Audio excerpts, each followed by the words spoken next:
4 miles per gallon, just incredibly, outrageous. 4 miles per gallon. Is that the average nationwide for a bus, Brad? Yes. Seriously? It's substantially larger and bigger than a car. Well then, yes, and I understand that. However, what is, or if you know, what is the miles per gallon, for example, an electric bus? 21. What? 21? Is it seriously? Well then, And the hybrid too, what is it for the hybrid? The hybrid gets, depending on where it runs, but between 5 and 6 miles a gallon. The new electric Series BAE buses we're going to get in the fall are getting 8 miles a gallon in Boston. It's somewhat similar. I think we might be able to get 8. then Madam Chair, I don't follow. Then, considering the comment that Commissioner Welch just made, why are we having a baseline of 4 miles per gallon? Because, I just find that. That was our That's current, where we are now. that was our fiscal year 2015 average, fleet average. And we are operating in an urban environment, so with your car, if you're on the highway, you can get a lot better miles per gallon than when you're a stop and go in our streets. So I'd like to see if we can move this issue to our workshop and have an in-depth discussion. I just think that's not acceptable. But ironically, the hybrids get better mileage in stop and go because they use the regenerative braking. So the long headway routes would have more mileage with a diesel bus, but less so with the hybrids. Hybrids do better stop and go. Correct. Commissioner Scott, and then Commissioner Eggers, and then Commissioner Welch. Thank you very much, Madam Chair. Thanks, Heather. Great. I think that's a great presentation. I really like the idea of pinning this to miles per gallon because it's something that everybody can understand. MPG is something that we as a board understand. It's something the general public understands. So I think that's a great way to go about this. What I would like to see is, I think I might have brought this up at the finance committee, is when we go to make our next bus purchasing decision, is that layout of the fleet where we have 10 2001s or whatever it is, 12 2002s, 12 all the way up the line, and what the average MPG of that segment of the fleet is that we're looking to replace. So when that falls off, what the MPG would be if we bought diesel, what it would be if we bought hybrid, and so forth. I think that would help us make a very informed decision. So I think this is great, and appreciate the effort. Thank you. And we actually have already started that analysis and then also looking at the emissions of the different fleets we operate. Thank you, Commissioner Eggers. Yeah. Also wanted to say thank you. I think this is the right way to look at it from a balanced perspective of social, environmental, and financial perspectives that we need to kind of keep in mind. And I think the Commissioner Long's comment about, boy, that seems awfully low. I think that there's a greater discussion to be had, and I appreciate your comment on that. But the simple fact is that if that is an average number, that's reality. Again, we're talking about reality of today, and where are we heading down the road? That's kind of what we're talking about. So, from my perspective, and I really don't. I don't have a preconceived notion. I always speak to the benefits of the diesel from the perspective of our responsibility to our riders and that kind of thing. But if we can get, and this is what we've been working on, I know that there seems to be a discrepancy between folks that we hear from and staff about purchase cost comparisons. Okay, I hear that in one framework, I think there's 400,000, 450,000 for a diesel, 800, whatever it is for a hybrid, and then electric buses are more. And then I hear from the outside folks saying, no, they're cheaper today. So that there's facts that we need to get from the perspective of purchase cost comparison. I think the same thing from a maintenance cost comparison. If we're making these decisions on a financial versus social versus environmental, that we're not getting the right information. And I'm not suggesting we're not getting the right information. I'm just saying we've got to get the right information to make the right decision, because ultimately, when you have, and I don't want to quote the wrong number, but when you have 1.5% of our population using buses, you know, to your point about 4 miles a gallon, that's really not very good. And so how do we get there? How do we not only make sure we have financial sustainability for our riders that have to have buses? I mean, you know, they probably like to see twice as many buses, and to heck with environmental, let's just make sure we're getting the right, more service.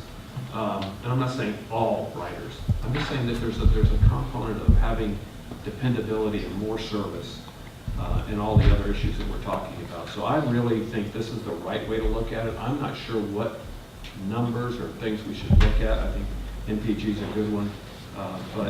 But I, from my perspective, as we go through this tactical decision about bus purchase this year, I just want to make sure we're getting all of the right information so that we can make good decisions for this organization, for our riders, and our greater community. So, thank you.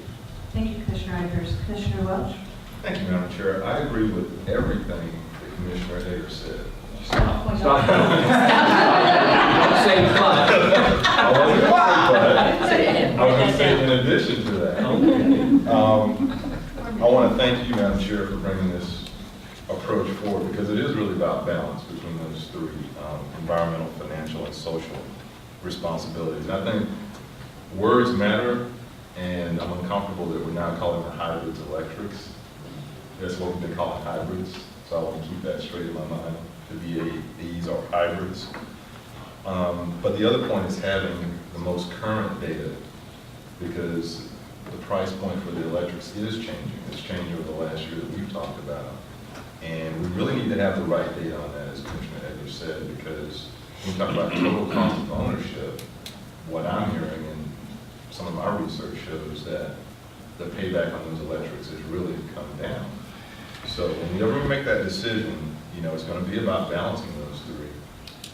At the end of the day, the folks who are dependent on transportation can't have it, and have a real environmentally responsible fleet that doesn't meet the need isn't what we want.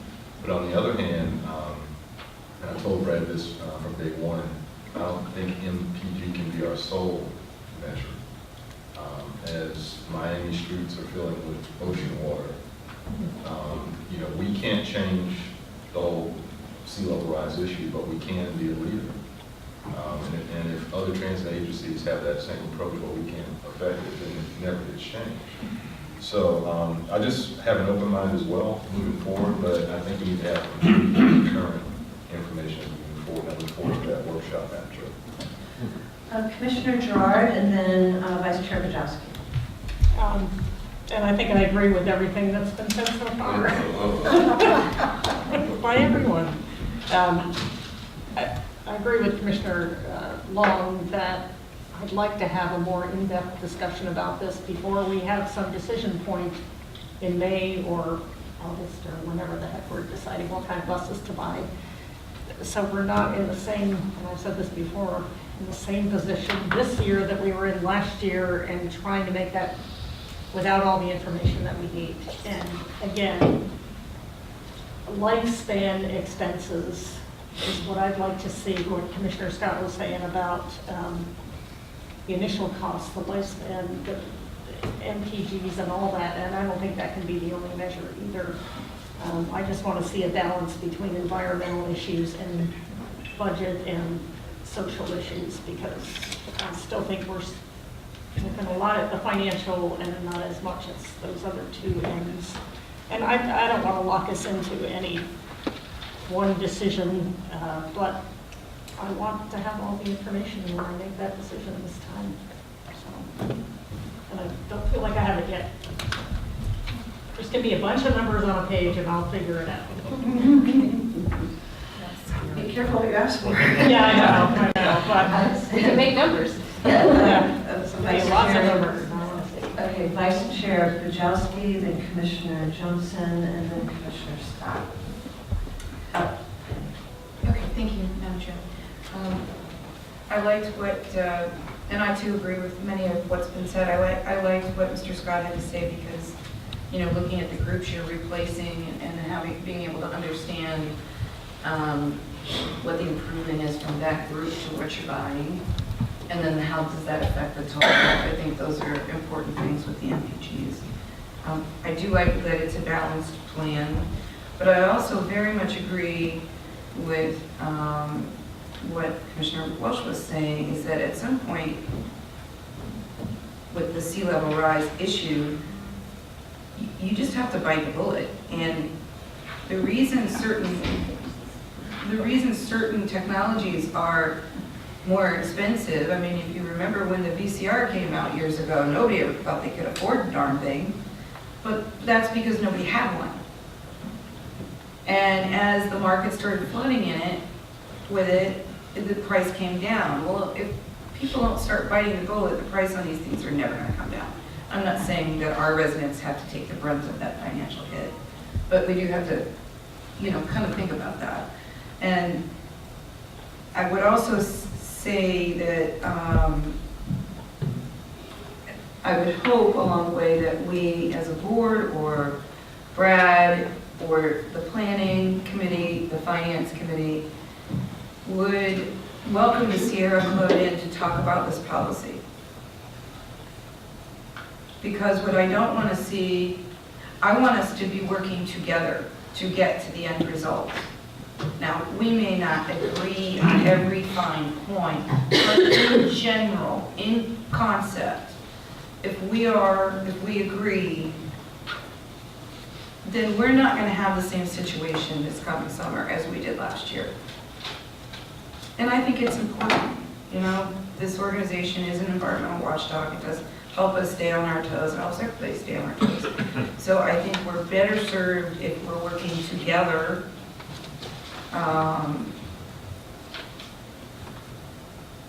as a partner, and that we're in more or less agreement on how we're moving forward. I think that's the best way to go. So if those conversations have not occurred, I would ask that they do. Commissioner Jensen? Thank you. Just to reinforce a couple of things I think that Commissioner Eggers said. It's about balance, social, economic, and environment. We have to have common facts. It doesn't do us any good if we get to a meeting and we have people saying, well, here's the facts, here's the facts. The other thing, just in quickly closing, the 4 miles per gallon is 40 miles per gallon if we have 10 passengers on the bus, or if we have 20 passengers on the bus, it's 80 miles per gallon. Commissioner Scott? Thank you, Madam Chair. Actually, that was kind of the point I was just going to make, is that well, 4 miles per gallon is like sort of a shock to the senses. When you look at passenger miles per gallon, it is a completely different situation. So I think maybe we want to look at that as a metric too, is what is our current passenger miles per gallon? And what would it be with the various options we're going to consider? And then also kind of looking out too, when I think the real win is the amount of service we put on the streets and the amount of cars we take off the road. So keeping incremental expansion in mind. If we bought X number of buses at this price versus X number of buses at that price, what could potentially our passenger miles per gallon be? So I think that would be a good way of looking at this. Yes, thank you. Thanks. Commissioner Bartlett? Yes, I would just like to add to the conversation here that when we make a bus purchase, we're talking about something that's going to be on the street for 12 to 15 years. And so when we buy old technology, we are buying into another 10 to 15 year delay in updating our fleet. So buying more of the same does not help our image, does not help the environment, does not help us in moving forward as a dynamic, growing, cutting-edge field for our PSTA passengers or for our community. So we have to consider, in addition to all the other comments, which are all excellent, we have to consider the fact that This is not, buying a car that we're going to keep for 3 years, or a washing machine we're going to keep for 5 years. We're going to keep this for a very long time. And we have to make sure that we take into account where the industry is heading and where technology is heading, so that we're not, in effect, going backwards. And I think we have to factor that into our calculus.